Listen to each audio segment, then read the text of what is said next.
National Highway sa banwaan nin San Fernando, Camarines Sur, garo naging dagat nin huli sa tubig baha.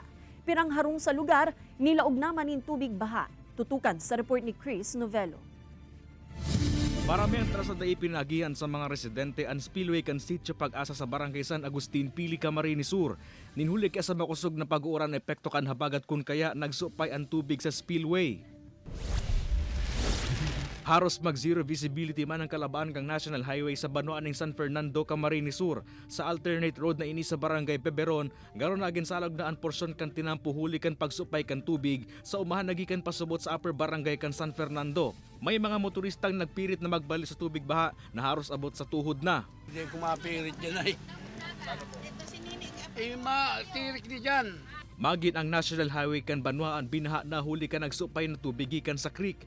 Di man nakaligtas ang mga kaharungan sa gilid kan tinampo na nilaog na nin tubig baha. Mientras tanto tulos man na naglibot ang mga personahe kan MDRRMO San Fernando sa upper barangay nga nang i-monitor ang mga spillway magin ang mga landslide prone areas. Siyempre, isa man din matatakot kayan. Kanagan maaram pag inogpangkan din na maaram ang tao. Pig-abisuhan man kan MDRRMO ang mga residente na magin alerto asin magandam sa posibleng forced evacuation kung kinakaipuhan. Anytime po pag may naghagad sa muining tabang,